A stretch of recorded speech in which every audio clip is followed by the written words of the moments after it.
el privilegio que Dios nos entrega cada día domingo tenemos que valorarlo. Ya en la semana 21 de este año, en el día 21, qué interesante, ya vamos a recordar un poco del sermón anterior, de lo que vimos la semana pasada, ya. Veíamos que en algunas ocasiones Dios permite que suframos periodos prolongados, difíciles como Job, o en otras interviene como en el caso de Mardoqueo y Esther que estamos leyendo. No sabemos cómo Dios en su soberanía procede. Dice, Él hace todas las cosas con sabiduría y nunca debemos olvidar que todo lo que ocurre en nuestra vida es para nuestro bien final. Todo tiene un propósito de parte de Dios. A veces nosotros decimos, pero ¿cómo? Esta enfermedad, este problema, esta escasez. Dios tiene un propósito. Dios tiene un propósito. Nuestro bien final. ¿Ya? Satanás no puede destruirnos, como no lo hizo con Job, porque el Señor nos guarda. Sin importar lo que pase en el camino, Él hace justicia, ya sea en este mundo o en el venidero. Entonces, la semana pasada hablamos que yo debo confrontar la situación, no debo hacerle el quite de la situación. Pero la justicia es del Señor. ¿Ya? Yo confronto y el Señor hace justicia. No es al revés. Yo no debo confrontar para hacer justicia, sino que digamos que era para aclarar, para buscar una solución, para estar en paz y para poder tener la bendición del Señor en nuestras vidas. ¿Ya? No es al revés, porque hay un principio que dejamos y que yo creo que resumía todo lo que vimos la semana pasada, ¿ya? Y es el siguiente, ¿ya? Es un principio que tenemos que no olvidar. Dice, el tiempo de Dios es perfecto. Él nunca se adelanta y nunca se atrasa porque siempre está presente. Yo antes decía que Dios no llega tarde porque es sabio ni llega antes, pero me gustó esta reflexión, que no llega, está presente en todo lugar. Entonces, eso es lo que estuvimos viendo la semana pasada. Ahora, quiero que respondamos una duda de repente. Vamos a estar hablando hoy día, yo le dije que pudiera estar leyendo usted Esther, capítulo 8, que lo vamos a empezar a estudiar detalladamente, sobre servir a Dios y ser parte del pueblo de Dios. ¿Qué es eso, ser parte del pueblo de Dios? ¿Qué implica a cantar, por ejemplo, Jesús es mi Rey soberano, ¿ya? Que es un himno que se canta, que es muy precioso? ¿Hay alguna duda? El ser parte del pueblo de Dios es una democracia, ¿ya? Donde se puede decidir, donde yo puedo, qué sé yo, modificar algunas cosas, donde mi opinión y todo, mi voto cuenta. Estamos hablando dentro del pueblo de Dios, ¿ya? Una democracia, ¿ya? Es un sistema político que defiende la soberanía del pueblo y el derecho a este de elegir y controlar a sus gobernantes. Es una democracia. ¿Es el pueblo de Dios, es la iglesia del Señor una democracia o es un reino? ¿Ya?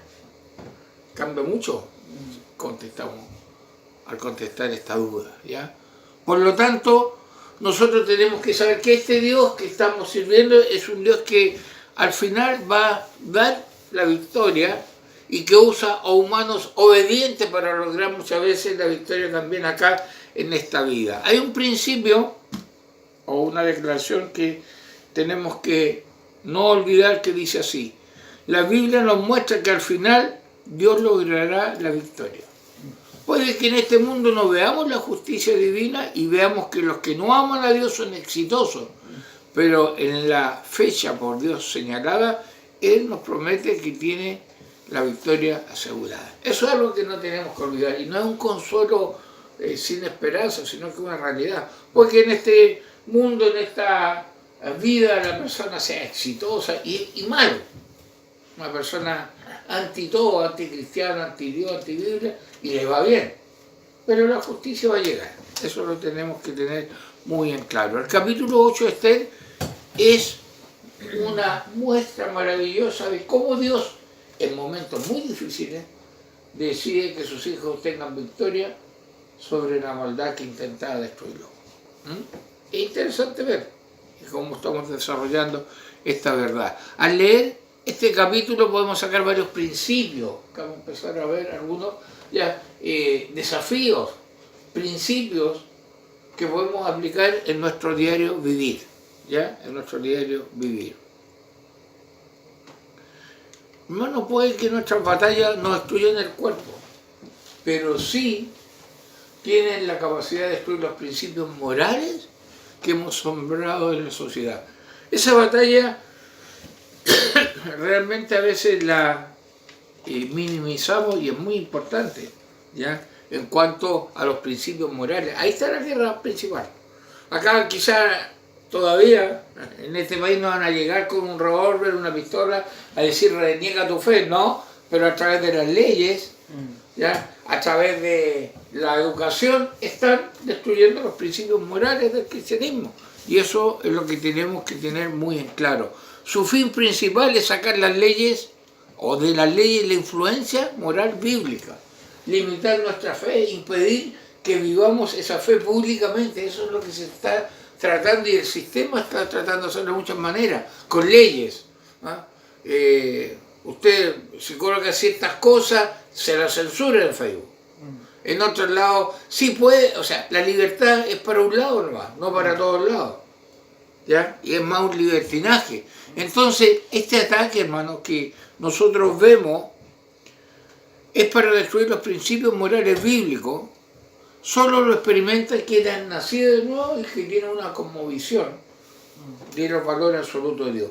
En la persona que, aunque asista a la iglesia, no ha nacido de nuevo, le da lo mismo las leyes que sacan, le da lo mismo que lo que enseñan, ¿ya? Inclusive son, como veíamos el día miércoles, la nueva tolerancia, participan del pecado, ¿ya? Yo le decía a mi señora ayer, salimos, estuvimos en un lugar y de repente yo miro y una escena de dos personas acariciándose y besándose, con el detalle que es del mismo sexo, pero la pregunta es por qué lo hacían a escondidas, si eso no es malo. Esa es una buena pregunta. Es que la sociedad y todo, pero ahí hay un ataque, y el creyente de verdad está en esa guerra espiritual, está en esa guerra. Por eso vamos a empezar a mirar un principio que podemos deducir de Esther capítulo 8, y que dice así, escuchen: no importa cuán duros sean los ataques o las leyes en contra del pueblo de Dios, Él, Dios, ha determinado que siempre seamos protegidos y sobrenaturalmente cuidados.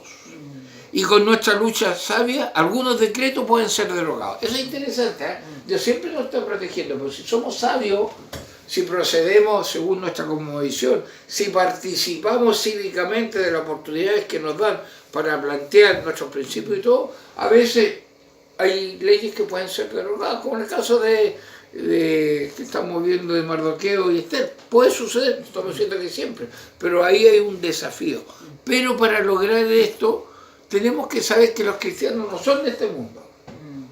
Y todo cristiano tiene la obligación de someterse a la ética del reino de Dios, ¿ya?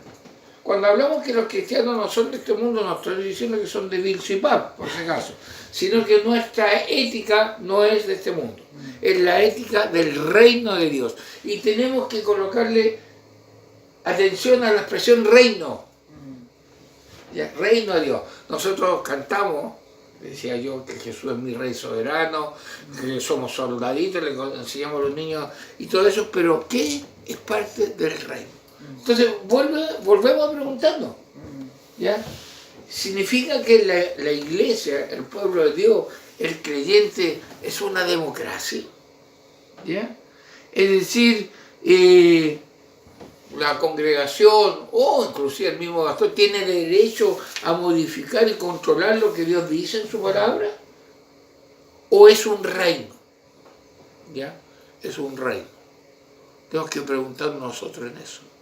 Y vamos a ver dos versículos que nos van a ayudar a responder esto. Voy a ver que Carmen me busque Hebreos 1:8 y Ingrid me busque Lucas 1:33, por favor. ¿ya? Porque ¿es democracia o es reino? ¿Ya?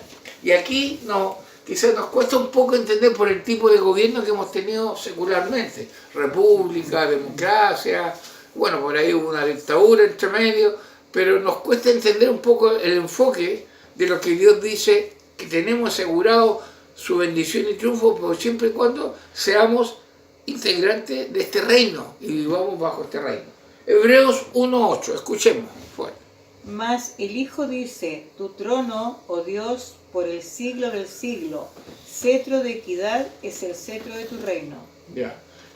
Cristo ya está reinando, por si acaso. ¿Y qué dice Lucas 1:33? Y reinará sobre la casa de Jacob para siempre, y su reino no tendrá fin. Ya. Hermano, hemos caído nosotros en el error, bueno, no quiero entrar en detalle, pero esperar un milenio después que venga Cristo, es toda una historia, una fantasía, Hollywood por ahí entre medio, pero ya Cristo ya está reinando, hermano. Él reina. Dios siempre ha gobernado, el día que no gobierne deja de ser Dios. Entonces algunos están esperando el milenio para ver a Cristo reinando desde el templo a Jerusalén. Cuidado, hermano. Ya Él reina, tu cetro dice que es para siempre, su reinado es para siempre. ¿Qué significa para siempre? Para siempre. ¿Ya? Entonces, estamos hablando de un reino. ¿Ya? Ahora, el reino de Dios, el gobierno legítimo y actual de Dios, vamos a empezar a ver qué es y nuestra responsabilidad si decimos ser parte de reino, no democracia, ni tampoco dictadura. ¿Ya? Reino. ¿Ya? Entonces, vamos a empezar a ver algunas características. Por eso yo digo, este 8 no solamente lo vamos a ver hoy día, pero cuando hablamos que somos parte, Jesús es mi rey soberano, él reina, ¿ya? ¿Qué significa? Que yo sea parte de ese reino. Primero, este reino, según Jesús, tiene determinadas características. ¿Ya? Y aquí tenemos que colocarle mucho cuidado. Veamos. Tiene un rey y un soberano señor, que dio su vida en la cruz para salvarnos, nos compró y dio su vida por nosotros. O sea, en este reino hay alguien que es nuestro dueño. Cristo muere. Es el rey soberano, entrega su vida, tiene derecho. Y este rey tiene todo el derecho y todo el dominio y espera que nos sometamos a sus mandamientos en todas las áreas de nuestra vida. Pero ese sometimiento no es una esclavitud en el sentido de que no podemos hacer nada, sino que es una esclavitud que libera. Pareciera que fuera una contradicción, pero es así, ¿ya? En este reino existen leyes que son normas y principios establecidos por el rey, por el medio del cual administra su reino. Y esas leyes y normas están en la palabra de Dios, y Él no ha variado, no lo ha cambiado. Ahí están las normas. Quizás si nosotros fuéramos ingleses comprendería un poco más el asunto de un reinado, o de otros países en Europa que todavía tienen reyes, humanamente hablando. Pero existen leyes y normas que la estableció el Señor y son inviolables. ¿Ya? Eso es parte del reino de Dios. ¿Por qué? Porque, hermanos, la violación de las leyes del reino es un acto de rebelión y tiene sus consecuencias. Cuando yo no obedezco lo que Dios me está pidiendo, y voluntariamente no quiero someterme, tengo consecuencias. ¿Ya? ¿Por qué? Hay un principio que no debes olvidar. Estas leyes no pueden ser cambiadas. No es una democracia que vamos a hacer una votación acá y vamos a cambiar un mandamiento. ¿Ah? Vamos a hacer una votación y vamos a bajar las consecuencias de tal pecado. No, estas leyes no pueden ser cambiadas. ¿Ya? Y lo importante es que en este reino existe también un código de ética, ¿ya? Ética que describe cuál es la conducta exigida, cuál es la moralidad absoluta que Dios exige en su reino. Está marcada, hermano. Por eso cuando nosotros como cristianos decimos no a eso, no es que seamos homofóbicos, no es que seamos los fóbicos que le quiera colocar, sino que nuestro rey, nuestra ética, nuestro código de ética dice que no, y él no. ¿Ya? Eso es lo que tenemos que entender, que en este código se incluyen las normas morales, que es el fundamento de nuestras relaciones y decisiones en cada área de nuestra vida sin excepciones. Ahí está mi código moral. ¿Qué hacer, qué no hacer? ¿Qué es permitido, qué no es permitido? ¿Qué tiene consecuencias, no? ¿Dónde está, pastor? Romanos 1:2. Para empezar. ¿Ya? Sino que si dices que el Antiguo Testamento erróneamente dice que es de los judíos, bueno, léete Romanos 1:2. Ahí está. ¿Qué está pasando? ¿Por qué Dios lo ha entregado? Estas normas morales, el fundamento de nuestras relaciones en todas las áreas de nuestra vida. ¿Ya? Ahora, la ética del reino describe el comportamiento que debemos tener. La ética es comportamiento. Entonces, la ética del reino nos dice cómo debemos vivir, cómo debemos comportarnos, ¿dónde? Bueno, en nuestros lugares de trabajo. El integrante del reino de Dios debería comportarse por las normas del reino de Dios en su fuente de trabajo. O sea, como alguien una vez dijo, resumiendo, el cristiano no debería ser flojo, no debería ser sacador de vueltas, no debería ser quejoso, debería ser el mejor trabajador, porque el reino de Dios le da su ética para el comportamiento. ¿Ya? Tenemos que también aplicar la ética del comportamiento en nuestra familia. ¿Ya? Los roles, ¿ya? Las responsabilidades, la familia bíblica, hombres, mujeres e hijos. ¿Ya? El caso de la ayuda, o sea, la palabra de Dios realmente da una ética para poder vivir en familia. También en la vida profesional, ¿ya? En la vida profesional. Ser buenos profesionales con buena ética, ser los mejores, ¿ya? Juntar grupos de repente, eso lo vamos a estar viendo, de repente armar una asociación, no sé, pues, de kinesiólogos cristianos, que tienen una ética cristiana, que tiene una sensibilidad social diferente a la mal llamada justicia social. Entonces, tenemos que aplicar la ética bíblica y del reino ahí. Y también en algo que a veces no olvidamos, en nuestros involucramientos cívicos. ¿Ya? El cristiano debe de involucrarse cívicamente para poder extender el reino de Dios. No solo iglesia, casa, iglesia. También uno puede ser parte de una entidad que, no sé, ayuda a los jóvenes necesitados, a los abuelitos de tercera edad. Ahora, siempre manteniendo la ética del reino. Ayer con mi esposa estaba en un lugar y ella, bueno, unas cosas que le gusta a ella son las plantas, las flores, ese ambiente, yo digo, para mí los libros, la lectura, ¿ya? Y hablaba con una persona decía, sí, si usted puede venir acá y puede, si quiere ayudar, todo, porque es un voluntariado, etcétera, para mantener un jardín precioso que había ahí, todo. Entonces hablamos del cuidado y de repente pasó una niña con un perrito sin correa. Y ella dice, colóquenle la correa. Oye, niña, y empezó a discutir esta señora porque el perro, claro, instintivamente ella empezó a escarbar, a orinar, a romper las plantas. Y ella dice, no, lea ahí que dice que tienen que estar con correa y todo. Entonces le dije, sí, lo que pasa es que de repente le dije yo, la gente está humanizando los animalitos. Y ella me dice, no es malo humanizarlo, pero en la casa. Entonces me quedo dando vuelta a eso, como la ética de repente se cambia, claro. O sea, a lo mejor ellas llegan al extremo de prácticamente para ellos la tierra, las flores, la Pachamama.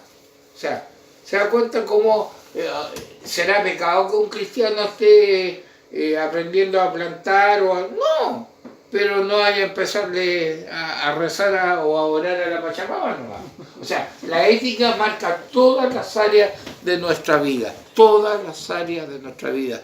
Dios nos entrega las normas, fíjate bien, que nos permiten elegir nuestras actitudes, nuestras palabras y comportamientos, e inclusive el poder necesario para vestirnos dignamente. Interesante que la palabra de Dios, hasta en ese punto, nos entrega valores, límites. ¿Ya? Y eso es muy importante. ¿Ya? No, pastor, usted ya sabe con esa que la mujer no puede usar pantalón. No es mal aplicar la palabra. La palabra pudor incluye a quién soy yo, si soy hijo de Dios, hija de Dios, con quién tengo que glorificarlo y dar testimonio aún en mi vestimenta. ¿Ya? No tengo que olvidar que la filosofía mundanal es totalmente contraria a la filosofía del reino de Dios. Y a pesar de los ataques, debemos ser luz en medio de las tinieblas y luchar que no sea destruida nuestra moralidad, ni obligados a legalizar el pecado. Hay que luchar, hay que presentar nuestra... Si yo tengo que votar en algo, voto. Ahora perdí, entre comillas, porque Dios tiene el control, pero ejercí mi derecho. No me quedo callado, ¿no? ¿Ya? Entonces hay una ética y hay un aspecto del reino que nosotros tenemos que vivir en cada momento. Ahora, el estilo de vida del creyente tiene que estar reglamentado por Dios. Y la moralidad es totalmente diferente a la cultura del mundo sin Dios. Choca, hermano. No hay compatibilidad para el cristiano verdadero con la ética moral que tiene el mundo. No, chocan, porque va contra lo que el reino está pidiendo, contra los principios del reino. ¿Ya? Cristo lo dejó más que establecido cuando entregó a sus discípulos órdenes claras en Mateo 5, del 14 al 16. Aquí estamos entrando al Sermón del Monte, ¿ya? Mateo 5, 14 al 16. Mateo capítulo 5, versículos 14 al 16. Dice: vosotros sois la luz del mundo. Una ciudad sentada sobre un monte no se puede esconder, ni se enciende una luz y se pone debajo de un almud, sino sobre el candelero y alumbra a todos los que están en casa. Así alumbre vuestra luz delante de los hombres, para que vean vuestras buenas obras y glorifiquen a vuestro Padre que está en los cielos. ¿Ya? Ahí entregó las directrices bien claras. Pero ¿sabes que hay algo interesante que nosotros a veces olvidamos? Posteriormente, Cristo contrastó lo aprendido en el pasado y enseñado dentro a sus discípulos y estando en la Escritura con las nuevas órdenes de vivir conforme al estilo del reino. Profundizó, podríamos decir, ¿ya? Profundizó y le dio el verdadero sentido. ¿Ya? Veamos, aquí quiero que me ayuden a leer Mateo 5, 22 y 23. Mire el contraste que hace Cristo, por favor. Pero yo os digo que cualquiera que se enoje contra su hermano será culpable de juicio, y cualquiera que diga necio a su hermano será culpable ante el concilio, y cualquiera que le diga fatuo quedará expuesto al infierno de fuego. Por tanto, si traes tu ofrenda al altar y allí te acuerdas de que tu hermano tiene algo contra ti. ¿Ya? Y empieza a dar una regla a Cristo. ¿Qué quería decir? Los hombres dicen: yo no he matado a nadie. No, mira, mi hermano. Sí, pero trata de estúpido a tu hermano, lo insulta, y eso es matar. El sentido, ¿ya?, del reino. Versículo 27 al 34. Oíste que fue dicho: no cometerás adulterio. Pero yo os digo que cualquiera que mira a una mujer para codiciarla, ya adulteró con ella en su corazón. Por tanto, si tu ojo derecho te es ocasión de caer, sácalo y échalo de ti, pues mejor te es que se pierda uno de sus miembros y no que todo tu cuerpo sea echado al infierno. Y si tu mano derecha te es ocasión de caer, córtala y échala de ti, pues mejor te es que se pierda uno de tus miembros y no todo tu cuerpo sea echado al infierno. También fue dicho: cualquiera que repudie a su mujer, dele carta de divorcio. Pero yo os digo que el que repudie a su mujer, a no ser por causa de fornicación, hace que ella adultere, y el que se casa con la repudiada comete adulterio. Además, habéis oído que fue dicho a los antiguos: no perjurarás, sino cumplirás al Señor tus juramentos. Pero yo os digo: no juréis en ninguna manera, ni por el cielo, porque es el trono de Dios. Ya, este contraste que está haciendo también lo dicen los versículos 43 al 45. Escuchemos. Oíste que fue dicho: amarás a tu prójimo y aborrecerás a tu enemigo. Pero yo os digo: amad a vuestros enemigos, bendecid a los que os maldicen, haced bien a los que os aborrecen, y orad por los que os ultrajan y os persiguen, para que seáis hijos de vuestro Padre que está en los cielos. que hace salir su sol sobre malos y buenos, y que hace llover sobre justos e injustos. Ya. ¿Por qué es importante entender esta diferencia? Porque había un juego ahí, decían, yo no he adulterado, yo no me he acostado con ninguna mujer, literalmente, pero sí había codiciado una mujer. ¿Ya? El otro dice, en cuanto a los juramentos, entonces el Señor le dio el sentido verdadero del reino. Pero la pregunta es, ¿por qué entender esta diferencia? O la otra pregunta sería, en la práctica, ¿cuál es mi rol dentro del reino de Dios? ¿O realmente entiendo que es un reino?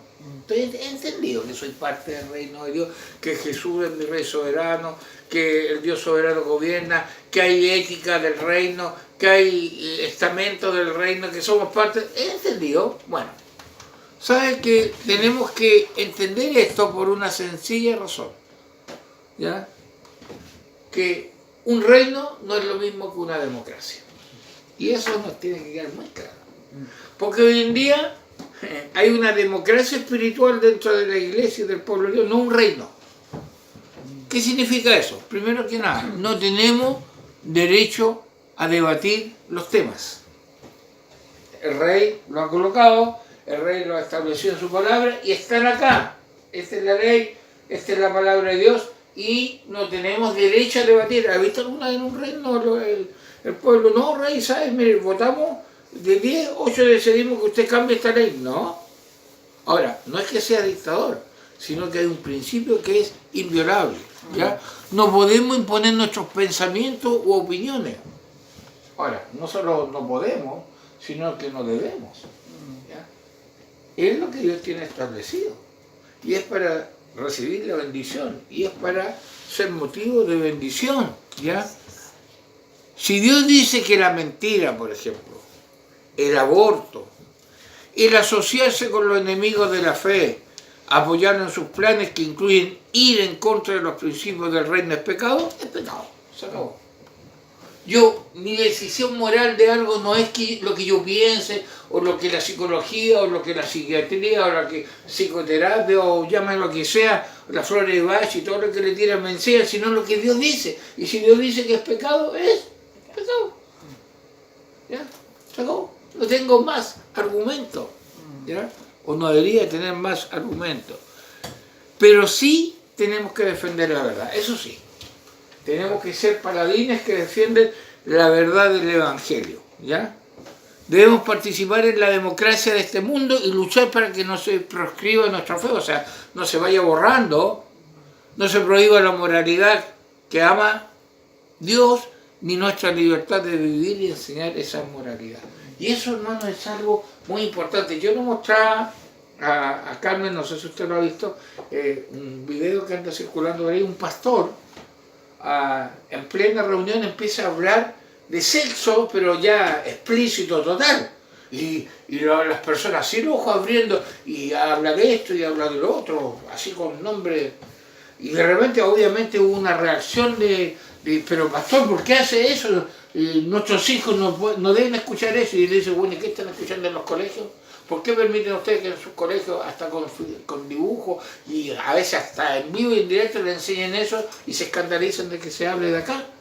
¿Por qué? Porque algo está pasando, ¿ya? Tenemos que participar. Hermano, no vamos a cambiar muchas veces el mal, digámoslo directamente, pero sí somos participantes del bien. Es decir, ocupamos la herramienta que Dios nos ha entregado. Es decir, espiritualmente, tú y yo somos parte de un reino espiritual, no de una democracia o inclusive una dictadura como algunos creen, sino que es un reino. Por eso, hermanos, nosotros tenemos que pensar, tenemos que meditar, tenemos que desafiarnos, ¿ya? Es un reino que decía, o que dice Hebreo, tu trono, oh Dios, por el siglo del siglo. Cetro de equidad es el cetro de tu reino. El Señor nos tiene siendo parte de un reino. Eso es importante. Debemos luchar para que no se legalice la maldad. Sí. Ahora, ustedes recuerdan lo que hemos visto, nosotros obramos y Dios da el resultado. Amén. Yo cumplo mi deber y el Señor da el resultado. Ahora, no debemos tener una mezcla de valores humanistas con valores bíblicos, y ese es el problema. Hoy día hay una mezcla. Creyentes tan tolerantes y tan ambiguos y dependen y confunden mal el amor de Dios con la ética del reino, y todo en nombre del amor aceptan las barbaridades más grandes, son tolerantes con el pecado, y no solo tolerantes, promueven, apoyan, difunden el pecado. Y el reino de Dios está siendo menoscabado. O sea, en el fondo, una vez alguien dijo, ¿qué hacían en la antigüedad con los miembros de ese reino que traicionaban al rey? No le decía, pucha, oiga. Bueno, los mataban. ¿Ya? Los mataban, porque eran traicioneros al rey. ¿Ya? Acá tenemos que ver que la palabra de Dios prevalece. ¿Ya? El desafío grande que tenemos de ser incluidos en el reino de Dios es el siguiente. Mire, esta frase, esta declaración es clave de lo que estamos hablando hoy día. Escuche bien.